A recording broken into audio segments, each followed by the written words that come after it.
This movie is called The Boneyard, and to be honest, I like this movie. I thought it was good in my opinion for what it was.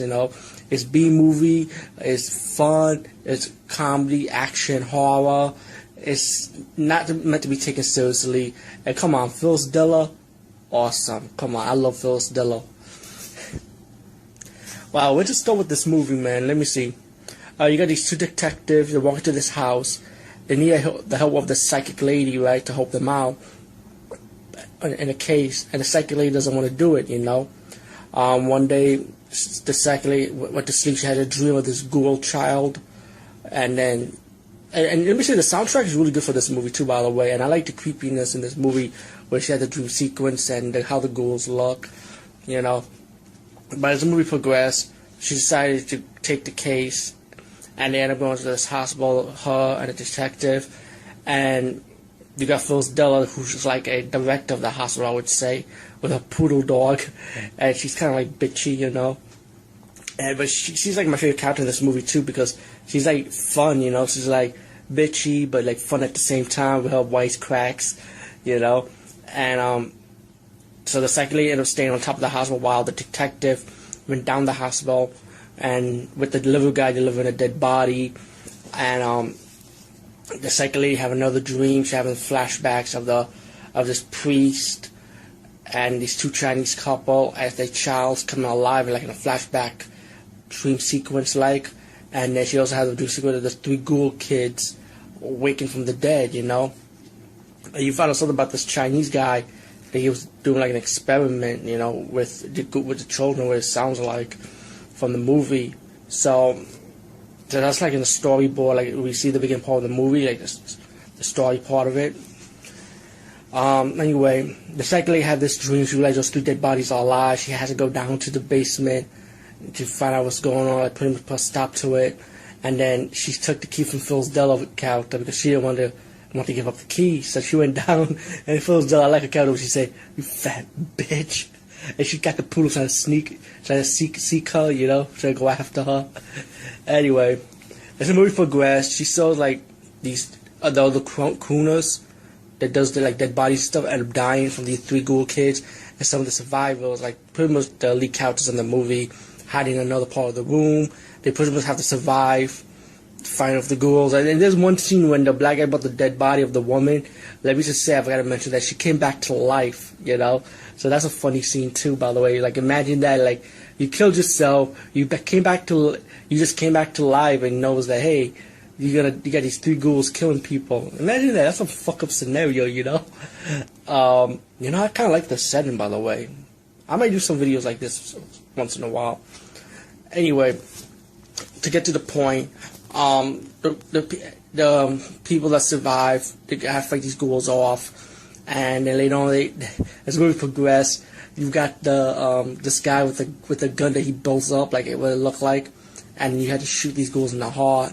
And the Phyllis Diller's character decided to come down to the basement with her skeleton key, and then she was fighting one of the ghouls, and the ghoul like ripped her. I don't know if it was a him or a guy ghoul, I'm not sure, but ripped the head open and freed the flesh to Phyllis Diller's character, and of course Phyllis Diller's character got sick. Once they find the ghouls and try to survive, they're ready to like take the elevator, trying to like get out of here. And then Phyllis Diller's character end up turning into a giant-sized ghoul. They could see in the picture in the background of this camera phone. And then it was just funny how they was fighting her off. And then once they defeated her, you got the poodle like eating her flesh. And then of course that's when you see this front cover of the DVD.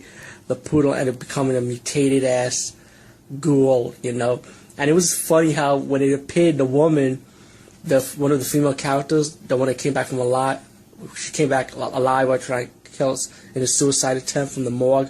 Her character, she was laughing when she saw the poodle. I don't know if that was like meant to be in the movie or was that a blooper, and then like the director said, you know what, let's just leave it there, whatever.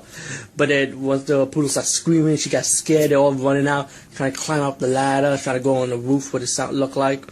And then the poodle's coming in. The fat one had a hard time climbing up the ladder, and the poodle accidentally hit the gas pipe, and then she blew up the gas pipe with the poodle in, while everyone else escaped except for the fat lady. She had a hard time going up the the rooftop ladder. So she thought the dog is dead, and she realized the dog was alive, the mutated dog. So she comes out, she builds up like a dynamite thing, and the poodle's right behind her. The poodle knocked her out, and then the lady used like the dynamite. She was saying like, hey boy, like something like that, and threw the dynamite at the dog, and the dog thought it was a stick, and then the dynamite blew up the dog, you know. And the big psychic lady comes out the building, like Bruce Wilson Die Hard and shit. And that's what I like about this movie too, is like the heroine of this movie, like the stronger female character, the big fat psychic lady.